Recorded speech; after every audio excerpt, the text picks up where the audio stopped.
The festival of Rosh Hashana is swiftly approaching us in a couple of days. And of course, Rosh Hashana is one of the most important central days of the Jewish calendar. And there's a lot of different ideas that underpin the day. Of course, it is the day in which Adam was created. So most people think that it's the day that the world was created, the anniversary. No. And consequently, that cascades into a lot of other things, other consequences from Adam being created. Once man is created, then there is a subject, so to speak, for God, and thus God becomes king. If you're king of an island, but there's no one else on the island, you're not really a king because you have no subjects. Once Adam is created, now there's a subject, and therefore, ergo, God is king. And therefore, we have these dual themes. Man is being created, and then man is being recreated every year in Rosh Hashanah. God is made king, and God is remade king. We have the coronation, the original coronation of God, and the recoronation of God on Rosh Hashanah. And when there's recoronation, there's the Day of Judgment, which is why the festival is sometimes called Yom Hadin, the Day of Judgment. And the Talmud tells us there's 3 books open before God: the books of the completely righteous, the books of the completely wicked, and the books of everyone else in between. And the completely righteous are right away signed off for life, and the ones of completely wicked are signed off for death. And everyone else is, we have to wait and see what happens over the next couple of days, the 10 days of repentance, Yom Kippur. Their status is not determined until later. But again, one of the ideas is that it's a day of judgment. Everything for the upcoming year is going to be determined that day. And in effect, we're told the whole world hangs on a thread. The Rambam tells us, quoting from the Talmud, each one of us is supposed to view ourselves as if we're 50-50 and the whole world is 50-50. And therefore we veer one mitzvah. We change the course of all of human history, of ourselves, but the whole world around us. And that's, of course, the overarching idea of Rosh Hashanah. Who's going to live? Who's going to die? What are we living for? The blast of the shofar to wake us up from our slumber. Of course, those are the ideas of Rosh Hashanah. In previous years, in the weeks preceding Rosh Hashanah, we did a primer to try to cover the entire festival, a lot of the themes, and a lot of the ideas in one sitting. What I wanted to do this year is to try something a little bit new. On Rosh Hashanah, we read from the Torah. Day 1, we read chapter 21 of Genesis. And day 2, we read chapter 22 of Genesis. So chapter 21, 22 of Genesis are the readings of Rosh Hashanah. What I wanted to do, or what I set out to do, was to examine these readings and to find out how many of the themes and the concepts and the lessons of Rosh Hashanah are hinted to in the stories of Genesis 21 and 22, and maybe go through and see how many of those ideas we could find to maybe revisit the themes of Rosh Hashanah. The primer that we did last year and the previous years are still available if people want to listen to it on the website, on my podcast. But what I wanted to do today is to go through the readings 21 and 22 of Genesis, see the stories, and try to find connections between the stories and the deep understanding of the stories and the Rosh Hashanah that is swiftly approaching. I want to make a few disclaimers before we begin. Number one, a lot of these ideas that we're going to cover today are huge concepts, central concepts in Jewish philosophy and Jewish theology. Repentance, what are you living for, what really matters in life. A lot of them are really weighty, heavy, central ideas, and of course we can't do them justice in the time allotted. So that's disclaimer 1. Think of it as a Wikipedia stub. Some of these things we're just going to throw out ideas and move on to the next idea. And also, when I started researching for this topic, I just said, okay, I'm going to read and see what we find. And I'm pretty sure that if I thought longer or harder, I would have found even more connections between Rosh Hashanah and the themes of Rosh Hashanah and the readings that are associated with the day. Of course, it's needless to say that these readings were not arbitrarily selected. It was like, hey, you know what? We have all the people who are a captive audience in the synagogue, and they're praying for a long time. Why don't we read from the Torah as well? Of course, that's not the way it works. These readings were selected because they really are going to focus us, orient us to the themes of Rosh Hashana. So that's what I wanted to do this year.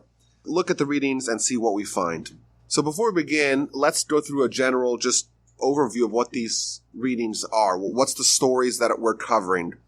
It begins with the conception and the birth of Isaac. The next event is Isaac's circumcision at 8 days, even though the previous parsha, chapter 17 of Genesis, Abraham is already circumcised, but Abraham's 99 years old. Ishmael's already 13 years old. So they're circumcised much later in life. But Abraham's told all successive children, all future children, when they're 8 days, that's when they get circumcised. And thus, Isaac is the first one to be circumcised at 8 days. There's a really interesting weaning party that they did for Isaac when he was around 2 years old. And then there is the conflict that Isaac has with his half-brother, Ishmael. Ishmael is sent away. He almost dies, is saved in a miraculous way. Abraham strikes a treaty with Avimelech. He plants the Eshel, this house of kindness on the crossroads where he reaches out to people, travelers. So that's the first day's reading. And the second day's reading is the story of the binding of Isaac, where God instructs Abraham to go take his son, his only son, his favorite son, bring him to some place where he's going to be offered as a sacrifice. And they take a 3-day trip, and eventually they go to the mountain, and it seems like Isaac is right on the brink of being offered as a sacrifice by Abraham. And at the last moment, God says, stop. Okay, you proved yourself. I know that you're totally committed to me. Gives him a blessing. Abraham renames the mountain, and he returns back home. And of course, the very next event is Sarah finds out about it, and she right away dies. And now there's also a postscript to the story. Right after the episode of the binding of Isaac, we read about Abraham's 12 nephews that are born. It's almost thrown in like an afterthought. It's like Abraham almost sacrifices his one son, or his one primary son. And right after that, he found out that his brother, Nahor, had 12 sons. Mazel tov. Amazing. So it doesn't seem to really fit into the story, but that's also part of the reading of Rosh Hashana, and we could assume that it's connected to the ideas of Rosh Hashana. Okay, so that's the overview. Let's go through these storylines one by one. So it begins with the birth of Isaac, but chapter 20, which is the story that immediately precedes the birth of Isaac, tells of Abraham traveling throughout the land of Israel. He travels to a place called Gerar, and in Gerar, his wife Sarah is abducted by Avimelech, the king of Gerar. She's very beautiful, even though she's already 90 years old. She's very beautiful, and he's very desirous of her. He takes her, and she tells him, I'm not Abraham's wife, I'm Abraham's sister. He tries to approach her, but God appears to him in his dream and tells him, don't get close. This is Abraham's wife. Abraham's a prophet. If you don't return Sarah to Abraham, you're going to die. And he's like, well, she told me she was my sister. She said she was my sister. I'm totally innocent. And God says to him, BS, maybe. Just know that you better return her to Abraham, or else you're going to die. And not only that, you and everything that you have is going to be destroyed. And of course, he wakes up the next day and there's a reckoning, and he gives Sarah back to Abraham and asks Abraham to pray for him. And the chapter ends, Abraham prayed to God, and God healed Avimelech, his wife, and his maids, and they were relieved. For Hashem had completely restrained every orifice of the household of Avimelech because of Sarah, the wife of Abraham. So what this means is that Avimelech and his whole household was stricken with a terrible illness that all their orifices were clogged up, which doesn't sound very pleasant. And Abraham prayed, and all their orifices were open. So they were able to go to the bathroom, they They're able to filter out all the things that need to exit the body via the orifices. That's the background to the story. The very next verse, Hashem remembered Sarah.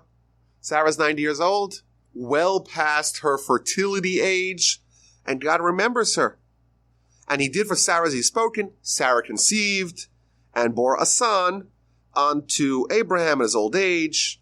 And Abraham names his son as he was told by God. When God promised him a year prior, you're going to have a son, name him Isaac. Indeed, this son is named Isaac. So Rashi begins the discussion by saying, wait a minute. We have this very unusual juxtaposition of Abraham praying that the orifices of Avimelech and his household open up. And indeed, that was successful. And then it seems like the same thing happens to Sarah. Her orifices, so to speak, that were clogged up, she wasn't able to have children, they also open up. That's not a coincidence. So says Rashi, that the reason why these two stories are juxtaposed is to teach you a very important lesson. When you beseech God for kindness for your friend, and you incidentally need the exact same thing. You need one thing. Your friend also needs that same thing. And you said, you know what? I'm not just going to pray for myself. I'm going to pray for my friend as well. Therefore, when you pray in such a fashion, you pray for yourself and you pray for your friend, then your prayer is empowered. It gets stronger. It's amplified. And you're going to be answered first. That's what Rashi tells us, quoting from the Talmud. And therefore, Abraham prays for Avimelech, he needs the same thing, and therefore his prayer is answered, and therefore these two stories are connected. So that's the first idea that we find, again, the very first verse, and looking at the very first Rashi. The prayer of someone who prays for someone else is empowered, is made stronger, and thus is more efficacious. And the first question is, why is such a prayer more effective? Why is when someone prays for someone else, why does it make their prayer more effective? So I think there's an idea here that is very central to Rosh Hashana. The Nefesh HaChaim writes, Nefesh HaChaim is a late 18th century book authored by the primary disciple of the Gaon of Vilna, Rabbi Chaim Volozhiner, named after the city that he opened yeshiva in, Volozhin. So this book is a seminal book on Jewish philosophy. And he talks about prayer. He said there's different attitudes that someone can have with prayer. There's different attitudes. You can have prayer and say, you know what? God has the purse strings. He is impressionable via my prayer. And therefore it makes sense for me to go pray and ask for what I want. I want help. God has the power to help me. And therefore it's appropriate for me to go ask God for my needs or for my desires. That is a legitimate form of prayer. However, we find out that the highest level of prayer is almost altruistic prayer, where someone is not praying for their own individual needs. Rather, they're praying to try to perfect humanity and to perfect mankind and to reveal God in the world. When we say that Abraham began the process of tikkun olam, Abraham began the process of fixing the world, what does that mean? It means that Abraham began the efforts to publicize the name of God in the world. That's Abraham's role in history, and our mandate as the nation of that Abraham spawned, our mandate is to continue his job, to complete what he began, to reverse the sin of Adam, to restore God's dominion and hegemony and presence in the world. That's the highest level of prayer, where someone is praying not for their needs, so to speak, but for the needs of this mission of Abraham of revealing God in the world, almost like praying for God himself, praying for God's agenda. And he points out, he says, if you look at the prayer of Rosh Hashana, we say, Talmud tells us, that's when all the goodies for the whole year are being dispensed. And therefore you would think if there's any day of the year, any day of the calendar, where we should be praying for our needs, for our agenda, for what we want for the upcoming year, it would be Rosh Hashanah. That's what you would think. Yet you look at it and there's nary a reference of any of our own desires. The only thing we pray for is for God's name to be revealed in the world. It's a day of prayer, of revelation of God in the world.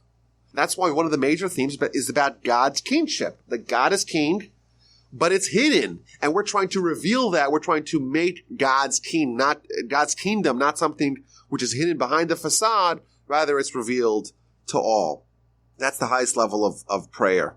He points out also that the prayer, we know the Talmud tells us, corresponds to sacrifices. 3 daily sacrifices, really 3 daily sacrifice activities, 2 sacrifices plus 1 activity, and therefore 3 daily prayers. That's what the Talmud tells us. But he points out, what kind of sacrifices are these daily sacrifices that correspond to the daily prayers? We know there's all kinds of different sacrifices. Some sacrifices, you just kill the animal and you eat the meat. It's like eating steak. Animal's dead, the meat's kosher, and now you could go eat to your heart's content. That's many sacrifices. Yet we see that the sacrifices that are the ones that prayer is based upon are ones that are totally for God. And therefore the prayer, on its highest level, is prayer to try to effectuate the agenda of God to reveal God in the world. And therefore, what my grandfather suggested, that when I pray for other people, in effect, I'm praying for a more perfect world. And he added another deep point. This was a mind-blowing point to me. He said, the Talmud tells us that when someone is suffering, it's almost as if God is suffering. And again, this is a theologically problematic idea because we don't believe that God could suffer. But it's so to speak. That's the words of the Talmud. So to speak, when someone is suffering, it's so to speak, God is suffering. And therefore, when you're praying, when Abraham is praying to heal other people, in effect, he's praying to relieve the pain of God, so to speak, and therefore to heal the people. And thus, when Abraham is praying for Avimelech and for Sarah and for himself, really what we're being told over here is that he's really praying for God. He's really praying to achieve that a more perfect world, a more fixed world, a world where Tikkun Olam is more manifest, a world where God is more manifest, and therefore his prayer is empowered, it's more effective, and thus he is answered first. I'm like, this is the very first verse that we're reading here on Rosh Hashanah, and that's literally the theme of Rosh Hashanah. The theme of Rosh Hashanah is that all our prayers are about revealing God in the world. It's prayers not for us. It is for God. There is actually one prayer that we say in Rosh Hashanah that's personal. We're making a personal request. And that's the prayer of Zachrenu L'chaim. Remember us for life. A king who is desirous of life. Inscribe us in the book of life. A life that is for God. Even the prayer that when we're asking, we're beseeching God for life, to be inscribed in the book of life, we clarify. What kind of life are we looking for? A life that is dedicated for God. As we see again, a high level, but one of the central themes of Rosh Hashanah is manifested right at the very first verse of the readings, and that is, there is this higher level of prayer that really is the agenda, the objective of Abraham, the agenda, the objective of his nation that he's spawned, and of course, the theme of Rosh Hashanah, that we're having this touch point with the ultimate responsibility and mandate of our nation to reveal God's name in the world. That's for starters. So what happens? Abraham prays, and God listens, God remembers. Sarah conceives, Sarah gives birth. At the age of 90, she has a child. The child is named Isaac. The Talmud tells us something very fascinating. What day of the year did Sarah conceive on? And the answer, unsurprisingly, is Rosh Hashanah. And Isaac was born several months later on Pesach. That's what we're told in the Talmud. Talmud book of Rosh Hashanah, page 11a. On Rosh Hashanah, Sarah was remembered, was redeemed, i.e. she conceived. Moreover, Rachel, one of the next very famous barren women who had a child after many years of agony and pain, that too, Joseph was also conceived on Rosh Hashanah.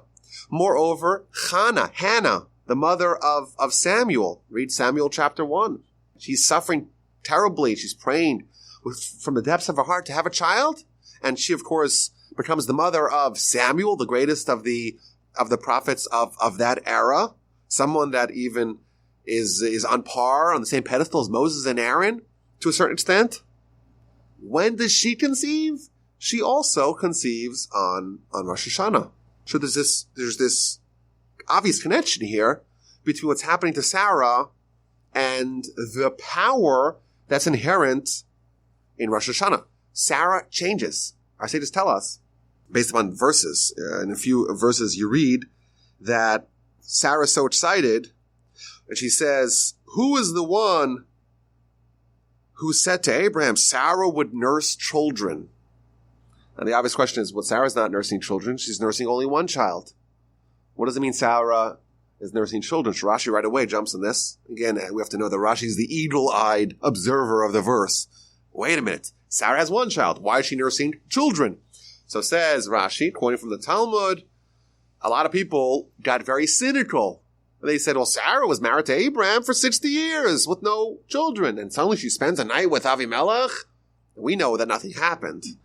But the cynics don't know that, this is not Abraham's child, this is Avimelech's child. So Rashi tells us a few things happened. That first of all, Isaac was a spitting image of Abraham, but also that the people also claimed that it wasn't even Sarah's kid.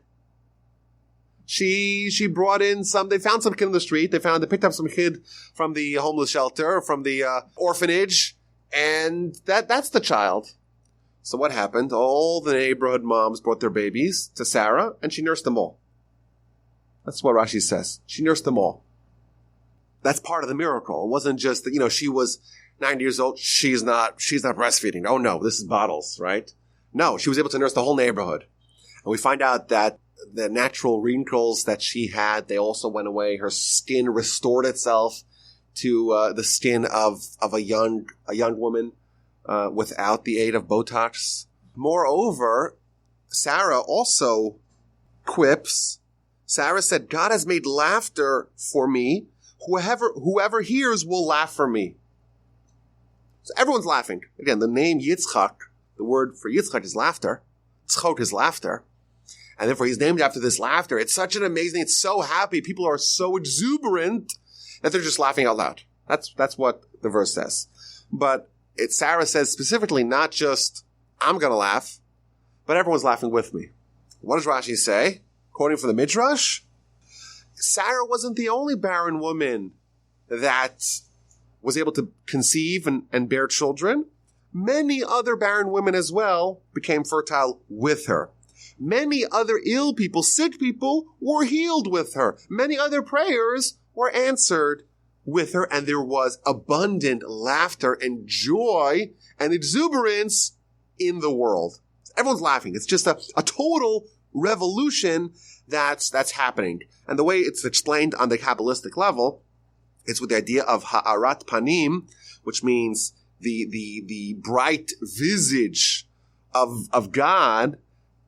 And the idea is that God could choose to infuse the world, to bequeath to the world a lot of goodness. And that's called as if God's facing us.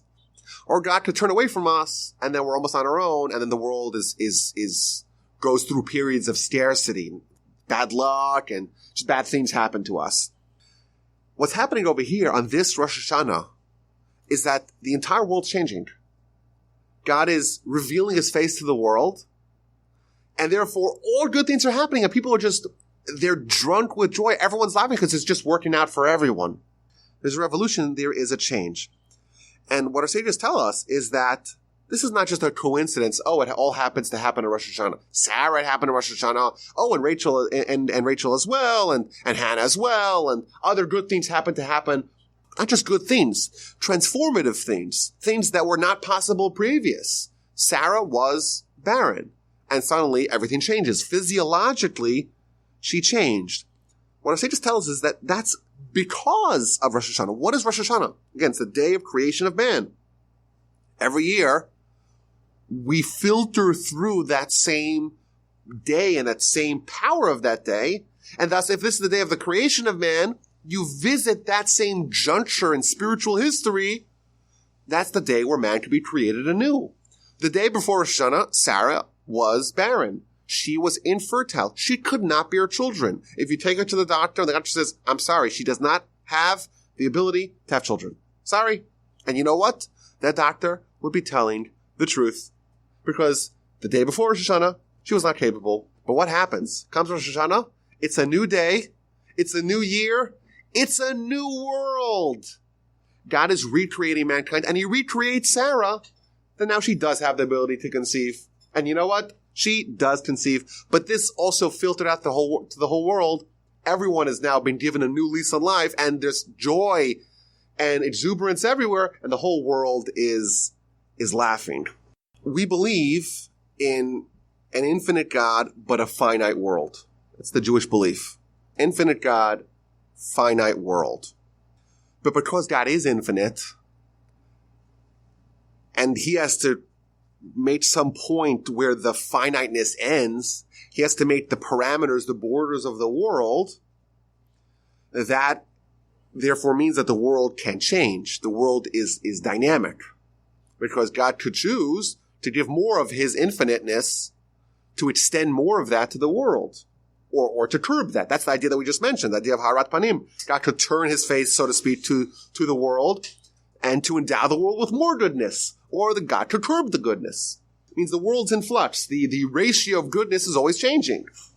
When is the day in the year which the rules that govern mankind, the rules that govern the world, the amount of latitude, the amount of finiteness that God decides to extend to the world, that changes. When does it change?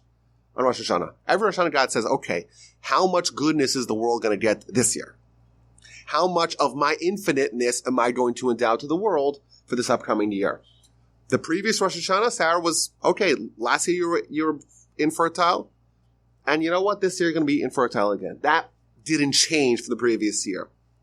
But Rosh Hashanah is the day where it gets evaluated. That's the idea of judgment. Every person, everything it's decided what's going to be their future. How much is God going to give them? A life that we have, a breath that we take. I say just tell us, every time you breathe, you have to thank God, because every time you're breathing, God says breathe. Now, of course, we could get into the minutia of that, and we could get very pedantic about it. But the big picture is that every time we breathe, it's because God says, I'm extending from my infinity, so to speak, the fact that you're going to breathe. And Sarah, on that Rosh Hashanah, Sarah was said, okay, now you are fertile. It's a new world. All the parameters of the world get readjusted each Rosh Hashanah, and therefore, this is the day where everything changed, but this is the day that we too have the power to change as well. Isaac is born. At the age of 8 days, he is circumcised. I found this so striking that the day that we talk about the first 8-day-old circumcision, we talk about Rosh Hashanah. It's the day we read is Rosh Hashanah.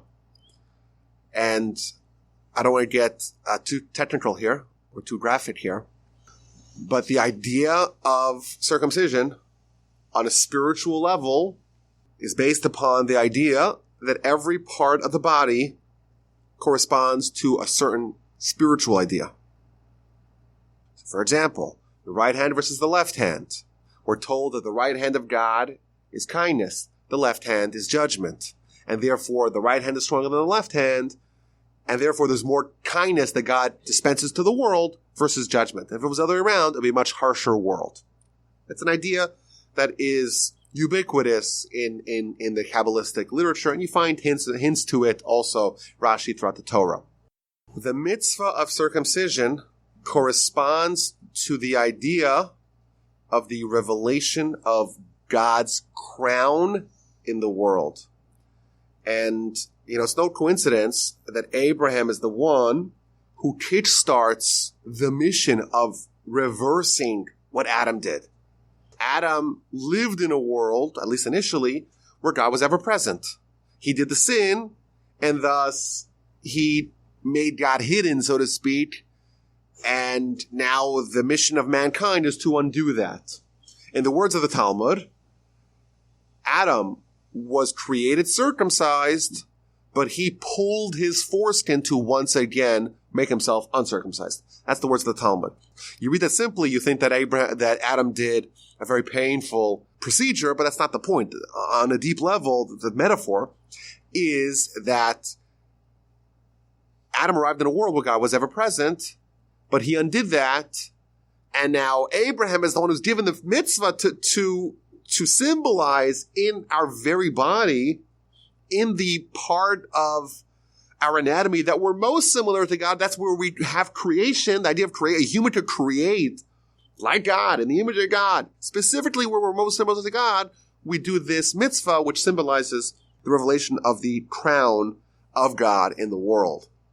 And there's no day where that theme is more present than on Rosh Hashana. Again, all the praise of Rosh Hashana, the history of Rosh Hashana. That's when God became king. God became king on Rosh Hashana because that's when Adam was created, and therefore there's now a subject, and God is recreated or recoronated as a king every year. And it's just not a coincidence that we read about the circumcision, the very first circumcision done properly at 8 days, the circumcision which symbolizes, which parallels the theme, the central theme of Rosh Hashanah, that we read that on Rosh Hashanah every year. Now, there's an interesting juxtaposition here between the idea of laughter. It's really striking. Again, you cannot miss this when reading this story. So Isaac is named Laughter, and Sarah is saying how everyone's laughing. It's so amazing. It's so funny. It's just, who would have thought? Sarah's 90. She has a baby, and everyone's having babies, and everyone's happy, and everyone's being healed, and it's just so much laughter. And then right away, we read, child grows up. He's 2 years old, and there's a party to celebrate his weaning. And the very next verse, Sarah saw the son of Hagar, the Egyptian. He was laughing. Sarah saw Ishmael now laughing. Metzachik, same word. So what does that mean? What did she see? So Rashi gives us 3 explanations to explain what she saw in Ishmael's laughter. The first explanation is that she saw him doing idolatry. The next explanation is she saw him doing a sexual crime, sexual immorality. And the third explanation is she saw him murder. And I find this so striking that we have this laughter in verse 6, which Rashi tells us it's so happy. I'm so thankful. What an amazing change. Everyone's healed and everyone's happy and everyone's joyous. And verse 9, 3 verses later, Rashi says, Ishmael's laughing. That's a very different kind of laughter. That's the 3 most egregious, worst sins in the world. And that's what Ishmael was doing. Later on, we find out that Ishmael had not actually committed any sins, because Ishmael's going to be banished, and he's going to be saved because at that moment he is still innocent. Yet Sarah, she sees him laughing, and she's already able to see there's something corrupt inherent in the laughter. She sees that this is a laughter of mockery. This is a sardonic laughter. This is a laughter that has within it the roots of all these future sins. So I just found this so interesting that you have the same word 3 verses apart with wildly divergent interpretations. And of course, there is a consequence for Ishmael's behavior because he's going to be banished. Or Sarah is going to propose to banish Hagar and her son. Abraham's going to demur, but God's going to say, listen to Sarah, she's a greater prophetess, and indeed Ishmael is banished. But isn't it interesting that the very same word, 3 verses apart, has completely opposite meanings? I wanted to maybe suggest that this is also maybe a lesson for Rosh Hashanah. The Torah is giving us its take on Sarah's laughter, on the rest of the people's laughter when everyone has all these good fortunes befall them. And it's telling us what the Torah, the correct take is about Ishmael's laughter, that his laughter already hints at a very sinful future. I think if we were present and we happened to witness Sarah laughing and then we witnessed Ishmael laughing, I don't think we could be able to tell the difference. To us, it would both look the same, equally innocuous. Yet the Torah reveals to us that one of them was a huge mitzvah of appreciating God's goodness, and the other one was a harbinger of the worst sins yet to come. I think we can suggest there's a broader point. And that point is that the way we judge circumstances, situations, and people and events is very different than the way God judges. If we saw these two events, we'd say they're the same. Sarah's laughing. No, she's laughing. No, it must be so funny. She has uproarious laughter. Ishmael's laughing. Oh, I wonder what he's laughing about. That's how we would judge a situation. And yet we see that the Torah, and again, even though Abraham initially doesn't seem to agree, but God confirms that Sarah's correct, the Torah sees one as a tremendous mitzvah. Is there a greater mitzvah than appreciating what God's doing for you and being joyous with that? It's a great mitzvah. And one as being the total opposite, a laughter that's rooted in the worst sins. Maybe we can suggest that same idea is maybe one of the reasons why our predecessors were so fearful of the day of judgment. We can never be sure that we have the correct take. Our judgment is accurate. We all hopefully think about ourselves as generally good. Yet when you read the story, it does open up the following question. Are we sure that God agrees with that? How does God really view me? Is it possible that all the mitzvahs that I did, maybe there's something about that could question the legitimacy of those mitzvahs? Maybe I was doing it just for honor. If you do a mitzvah because you want honor, is that really a mitzvah? Was that a full-blooded mitzvah? And I think there's other examples of this phenomenon where people, their self-assessment is very distant from God's assessment. So, for example, Korach launches this whole rebellion. He thinks he's the most righteous person in the world. He thinks he's greater than Moses. Yet we find out that he's doing a terrible sin of sowing discord amongst the people, and he's killed for it. And many of the onlookers of the episode of Pinchas, they think he's nothing more than a homicidal psychopath. That's what they think about him. Yet we find out that right away he's lauded by God. He's given all kinds of promises. He's upgraded to being a Kohen. And I think these examples show that we can't be too comfortable with our own status and our own judgment and our own take on the situation. And therefore, there's a reason for us to be nervous about the judgment of Rosh Hashana. My grandfather of blessed memory, in one of his books, he ends his book with a terrifying statement. This is the last book that he published in his lifetime, and he actually was planning on publishing it posthumously. It was going to be his legacy gift to us, but they convinced him to publish. He was 90 years old when he published it. And the very last portion deals with the various levels of achievement that someone could get in Olam Haba, in the afterlife, based upon the behavior that they have over here. That's what it deals with. And he quotes a contemporary of his, and someone who's a little bit older, one of the great revered sages of his era. His name was Rabbi Elia Lopian. He was widely considered to be one of the great sages and pious, righteous men of his time. In fact, there seems to be documentation that he had a visitation of Elijah. How do I know that? Because that's what my grandfather writes. Yet, he quotes the teaching in the Talmud.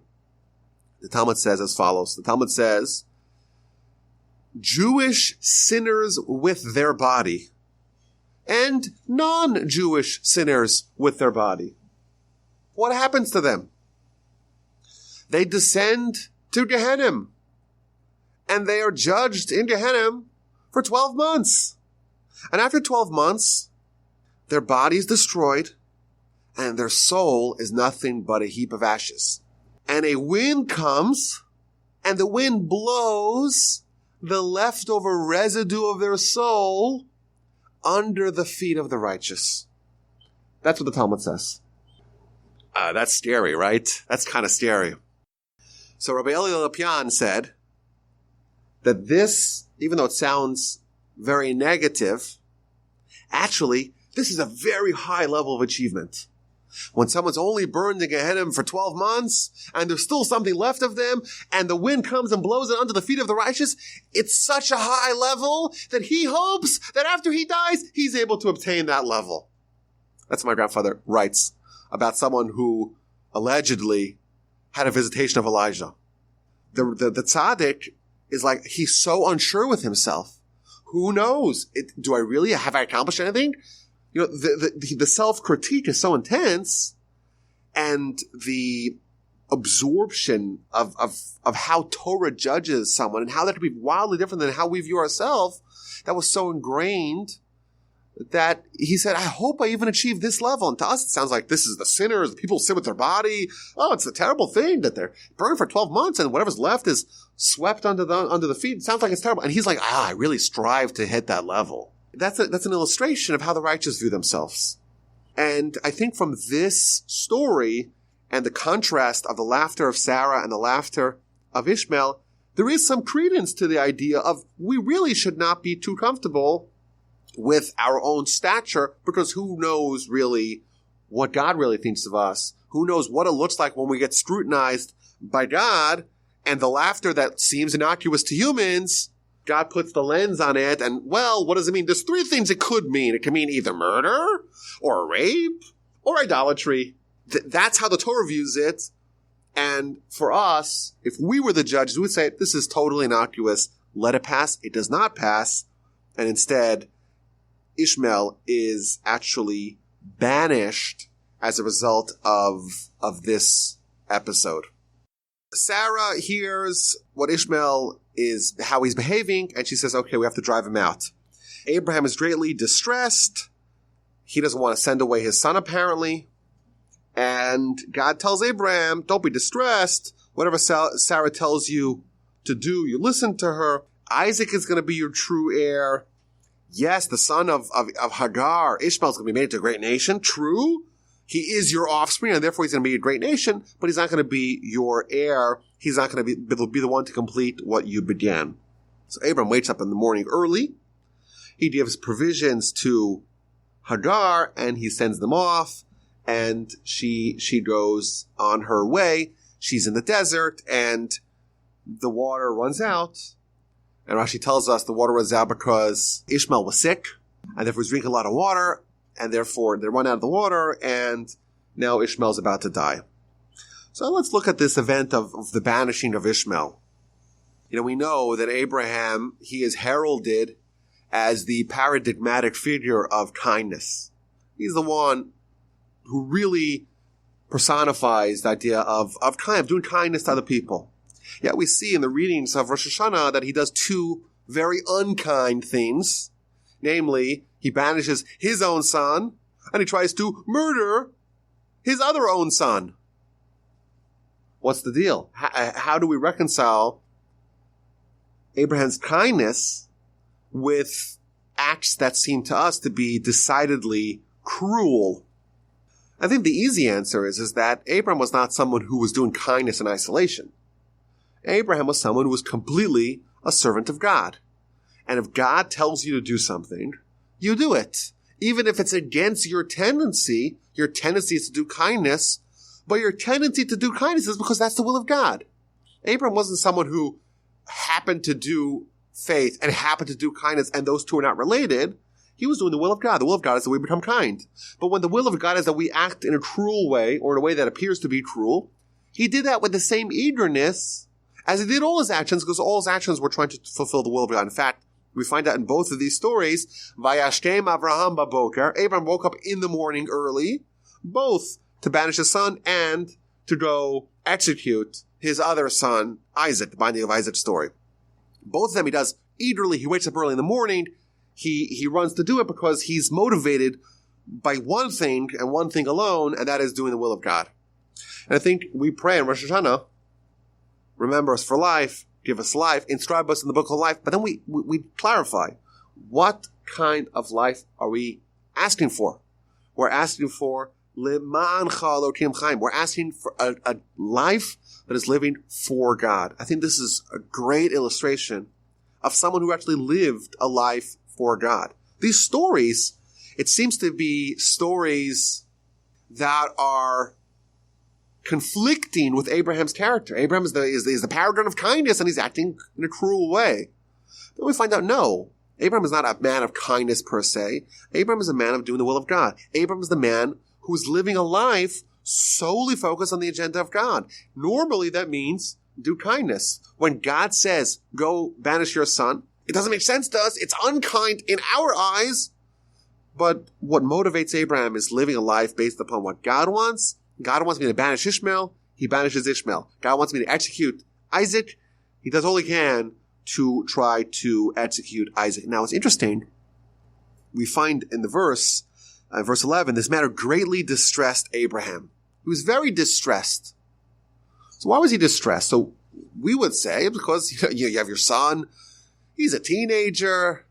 How bad is he really? To send my own son away, to send Ishmael away? That's something that's very hard for a parent to do. That's what we would say. You look at Rashi, and Rashi says that no, Abraham is distressed for a different reason. Abraham is distressed because his son Ishmael is going on a bad path. And then Rashi says, as a second explanation, he's also distressed about sending away his son. Now we know, a general principle, whenever Rashi gives two explanations, he gives the first one, which is the one that most fits the true understanding of the narrative of the verse. And then if he adds the second one is a little bit more midrashic. It's a little bit more homiletic. It's a little less connected to the true understanding of the verse. So it's an amazing thing we find out here about Abraham. Abraham's distressed. He's going to have to send away Ishmael. There's two reasons why he's distressed. He's distressed because any parent would be distressed sending away their kid.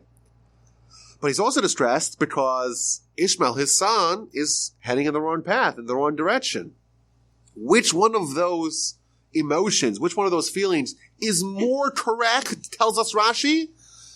The fact that his son is going to a bad path, that is what is truly distressing him. And yes, as an afterthought, it's also not pleasant for a parent to send away his child. I think that's, again, another example of the fact that Abraham is living a life for God. His motivation, his agenda is the agenda of his soul, and that's what we're really asking for God. Abraham is coronating God in his own behavior because he is submitting his own personal interests to the will of God. He's saying, God says, I'm listening. What does that mean? That shows that he's submitting himself. He's subservient to God. God is his king. He is living the life of someone who's living a life for God. I think we could say broadly, to make this more relevant to us, the spiritual sensitivity that Abraham displayed was not a nice add-on. It's really nice to also cultivate your spiritual side. I think that's a good thing. But it belies the fact that we view ourselves as bodies. We view the body's agenda as who we really are. That's our identity. But don't forget about the soul, throw it a bone. Abraham was not like that. Abraham lived the life of the soul. Abraham lived the will of God. That, everything else, the fact that he was worried about his son, the fact that he had the filial care and concern for the well-being of his son, that's the add-on to the agenda of the soul. So Hagar and Ishmael are sent away. Ishmael gets sick. They finish the water, and he looks like he's about to die. Hagar sits a distance away. How far away? A few bow shots away, the Torah tells us, because she doesn't want to be privy to the death of Ishmael. Ishmael's about to die, and therefore she doesn't want to see it. She doesn't want to witness it. Now, Rashi tells us that when Hagar left, she left Abraham, and she returned to the idolatrous ways of her Egyptian forebearers. That's what Rashi says. I want to just say this quickly without getting bogged down. This is another example of the harshness of the Torah scrutiny, because we know that Hagar is going to come back. And after Sarah dies, Hagar is going to remarry Abraham. Obviously, she didn't go back to the ways of idolatry. She didn't truly go back, But she thought maybe, you know what, maybe I'm done with this whole Abraham thing. I'm done with this whole monotheism thing. And she kind of edged a little bit towards, let me just go back to where it was comfortable. Let me just go back to my origins. And consequently, it's already in the Torah's eyes, it's already viewed as she strayed and went back to idolatry. That's another interesting point.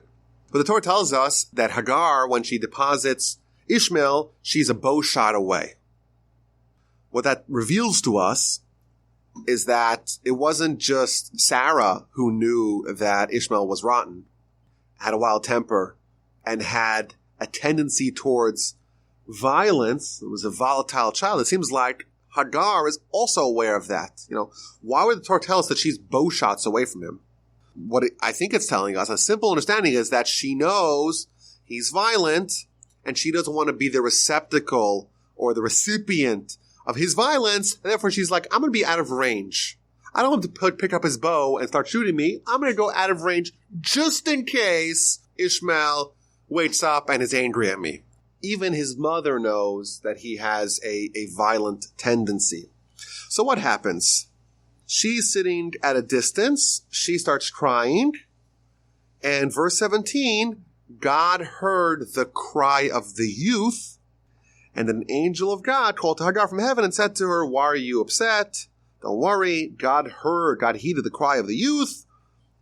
And it adds a few words. In his present state. Ba'asher hu sham, in his present state. What does that mean, in his present state? So look at Rashi. It's an amazing Rashi, and it's just so relevant to Rosh Hashana. It's like this one you don't even have to think about, because the Talmud actually says it. It says Rashi, what does it mean? It means that Ishmael is being judged as per his current behavior, not in relation to how he's going to behave in the future. Why? Rashi tells us. The angels at this time said to God, we have Ishmael on the ropes. Why? We know that his descendants are going to cause all kinds of pain to the Jewish people. Let's just finish him now. Solve the problem. Nip it in the bud, right? Imagine how world history would be different if Ishmael doesn't get the water. And what does God tell them? God says to him, okay, what is Ishmael now? Don't tell me about the future. What is Ishmael right now? Is he righteous or is he wicked? And they said to him, well, he hasn't yet sinned. Sarah was able to see in his laughter the future, the what it portended. Sarah could see that, sure. But his current behavior right now is one of righteousness. And therefore, says God, I'm judging him as per his current behavior. That's what it says. God has heeded the cry of the youth in his present state, the way he is right now. Yes, Ishmael's a rotten boy.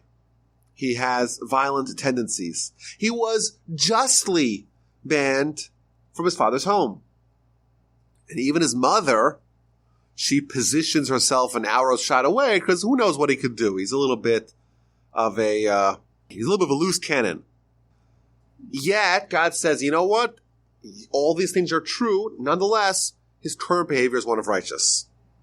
And therefore, he's judged in relationship to his current behavior. Says the Talmud, a person is judged on Rosh Hashana in relation to their current behavior. And it quotes this verse. The verse says, God heeds the cry of the youth in his present state. Even if in the future he's going to sin, doesn't matter. Right now you're righteous, and therefore you're judged as with respect to how you are right now. And therefore, what do we see here? We see a tendency or good advice that on Rosh Hashana, make sure that at least on Rosh Hashana, we adopt the path, the behavior of righteousness. That at least on this one day, we shouldn't act in angry fashion. We shouldn't do too many sins. Try to speak pleasantly, be kind, be as righteous as we can, because when God is judging us, God's not judging us not in the past, not in the future, right now. How are we right now? It's a very important point. I want to make sure that our behavior is sterling, and that way that's how we should be judged for the upcoming year. It's a very deep lesson that I heard from my Rebbe. There's another place in Jewish literature where we find the exact opposite. Ishmael we're told that we judge him the way he is right now. Yet there is an entire law based upon someone being judged not the way they are right now, but the way they are in the future. And that is the Ben Sorer Umoreh, the wayward and rebellious son. That's the son who they're a little indulgent. They like the wine. They like the meat. They steal a little bit, some petty crime to fulfill their habits. Says the Torah, we got to execute them. A kid steals some money from his parents and buys some wine and eats it with bad company and has some meat. That's a reason to kill them? Says the Talmud, yes. Why? Because the Torah is able to extrapolate from their current behavior how they're going to be when they grow up. And if there is this combination, this cocktail, no pun intended, of events where someone is stealing at a very specific age and they're eating the meat, they get developing a habit for fine meat and fine wine, and they're hanging out with bad company, we know for sure they're going to be a life of a criminal, they're going to eventually murder people, and therefore we kill them now when they're innocent. So how do you reconcile that? On one hand, Ishmael's like, yes, in the future he's going to be a murderer. Yes, sure. But right now he's righteous. Can't kill him. Whereas the Ben Somer, it's the exact opposite. We say, because in the future he's going to be a terrible person, he's going to be a murderer, we kill him right now. Literally the exact opposite. And all the commentaries ask this question, and all of them offer various answers. So, for example, one of the answers is, well, there's a difference between human courts and godly courts. Human courts judge in relationship to the future. Godly courts are the opposite. They only judge in relationship to the way the person is right now. And therefore, when God's judging him, it's the way, like Ishmael, it's right now. And whereas the human court, it's based upon the future. That's one answer. But my Rebbe, should live with me well, he said a fantastic answer with a powerful, powerful lesson for us for Rosh Hashana. A person is judged in relationship to their current behavior, but not just their current behavior in isolation, their current behavior stretched out, extrapolated, played out over the future events of their life. Ishmael, yes, he was in the future going to be a sinner, but right now, he's righteous. And if we stretch out his behavior, if he continues on this path of righteousness, he'll forever remain righteous. And yes, he's judged in relation to the way he is right now, but not just the way he is right now in isolation, the way he is right now, and what that shows us vis-a-vis looking just at his relationship, as behavior right now, looking to the future, it's righteousness as far as the eye could see. Whereas the Ben Sorer Umoreh, he's already behaving in a way that if we extrapolate the future, if we play it out, we know that he's going to become a murderer and a sinner, and therefore we kill him right now. It means there's no inconsistency. Both of them are judged the way they are right now, but with the way they are right now, spread out over the course of their lifetime, and Ishmael was righteous now, and spread over the course of his lifetime, where there's no indication in his current behavior that he's going to be the murderer, and therefore we have to judge him righteously. Whereas the Ben Sorer Umoreh, yes, he hasn't committed the murder yet, but if we extrapolate his current behavior over the course of his lifetime, we see that he will commit a murder, therefore even now he's already guilty. Let's take this idea and flip it on its head. When we are judged at Rosh Hashana, we're judged based upon our current behavior, but also the Almighty is able to kind of extend that current behavior into the future and to see what would happen if someone continues along that path to infinity. And therefore, Ishmael, he's just righteousness, and therefore, yes, something else is going to change, is going to disrupt his trajectory, but we don't see that yet today, and consequently, he's judged righteously. But what happens if someone says, you know what? I'm going to embark on a path of righteousness. I'm going to take the first step of a 1,000-mile journey towards total righteousness. How is that person judged today? They're judged per their actions today, but also extrapolated over the course of their lifetime. And if you start in Rosh Hashana and you say, you know what, today's the first day of me envisioning my new self, then you're judged based upon your current actions, but again, spread out over the course of your lifetime, you'll be judged righteously.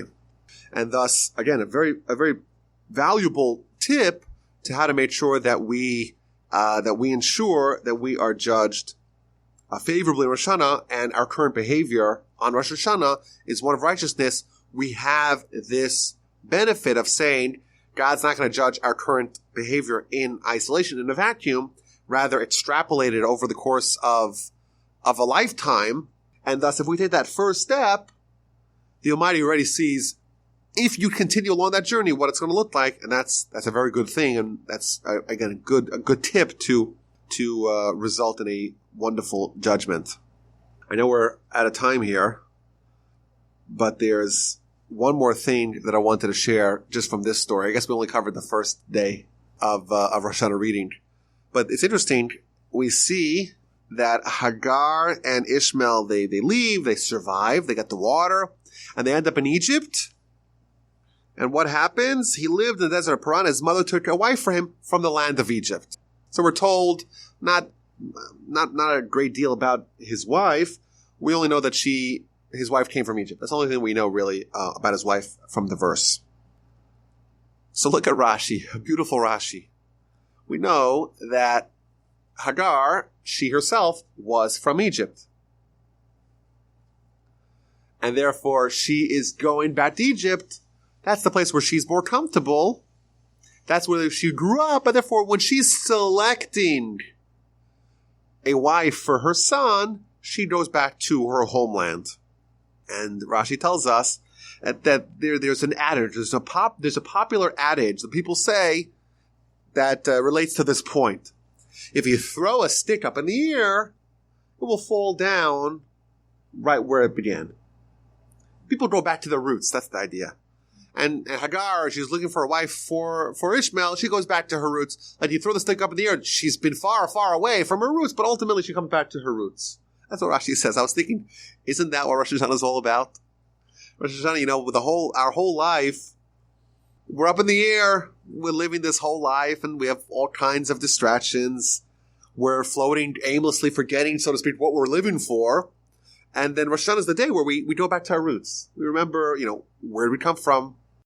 We go back to Adam. Why was Adam created? What did Adam do? What are we living for? What is the national mission of the Jewish people?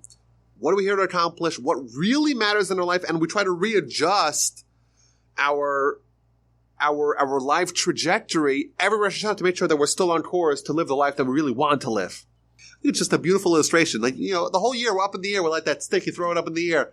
And then Rosh Hashana, we come back to our roots. We remember what we're truly living for, what we aspire to achieve in our life, and hopefully have that moment, that time in the year to again re-examine our life and try to again hone in on the message, to hone in on what it is that we're here for and what it is that we're trying to accomplish.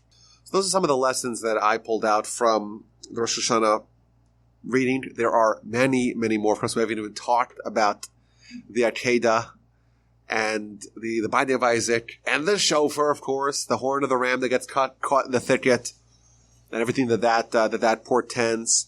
But my hope and my blessing to all is that we have a Tzim Chasim Tova, where all of us are inscribed in the book of life, in the book of the righteous. We're stamped in the book of the righteous, and we all have a happy, healthy, sweet new year of wonderful Torah study and wonderful camaraderie together. It was a pleasure to be with y'all this past year. I'm looking for another great year upcoming in 5780.